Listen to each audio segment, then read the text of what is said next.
असलामुअलैकुम दोस्तों, तुसी देख रहे हो देश पंजाब टीवी ते मैं तुहाडा मेज़बान मुहम्मद अफजल चोइया। दोस्तों, सब तो पहले अपने चैनल नूं जनाब करना सबसक्राइब, बैल आइकन का बटन दबा लेना ताकि साड़ी लेटेस्ट और बेहतरीन वीडियो तुहाडे तक बसानी पहुँच सके और तुसी वो वीडियो देखो सब तो पहले। दोस्तों, डेली की निस्बत अज अपने वीरां भरावां वास्ते जनाब एक तीजन मझ की वीडियो लैके आंदी है। माशाअल्लाह मूँह तो मझ पहलन लगती है, लेकिन तीसरा सुआ जैनमैन तीसरा सुआ सुई है। 2,90,000 रुपये की डिमांड है। इहदे दीद लिहाज इंशाअल्लाह जिन्ना हो सके असीं करवावांगे। 15 तो 16 किलो दुध इहदे कोले हाज़र मौके बच्चे नूं छड्ड के जनाब इहदे कोले मौजूद है। तीसरा वारा सुई है। बाकी जनाब मुकम्मल व्यू कैमरे की नज़र है। अगो माशाअल्लाह मूँह तो बिल्कुल झोटी लगती है, लेकिन तीसरा सुआ ये मझ सुई है। यह जनाब कट्टा 7 तो 8 दिन सुई नूं हो गए ने। 2,90,000 रुपया इनकी मालिक डिमांड करते हैं। इनके जदीद लिहाज इंशाअल्लाह जिन्ना हो सकिया असीं करवावांगे। मझ वीरां भरावां दे सामने हैगी है।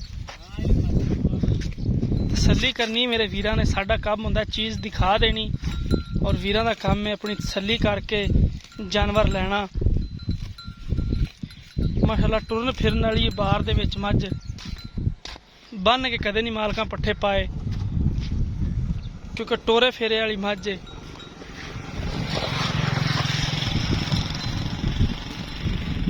माशाअल्लाह आर्डर क्वालिटी ज़बरदस्त है।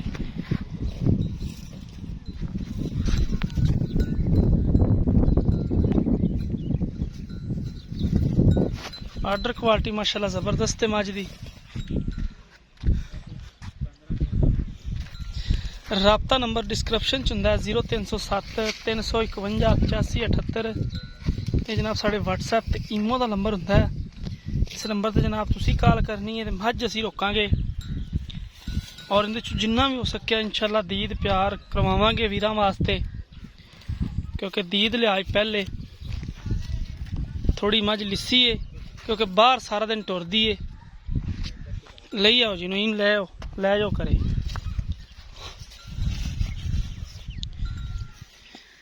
नीली का जनाब इलाका है। वीडियो पसंद आए लाइक तो शेयर जरूर करना है। राबता नंबर 0307 351 8578। ये जनाब व्हाट्सएप का नंबर है। उम्मीद करांगे कि अज वाली वीडियो तुहानूं बेहद पसंद आएगी। अगर साड़ी अज वाली वीडियो पसंद आए लाइक तो शेयर जरूर कर देना। जिंदगी तो मिलांगे एक नई वीडियो नाल। अपने मेज़बान नूं दिओ इजाज़त। अल्लाह हाफिज़।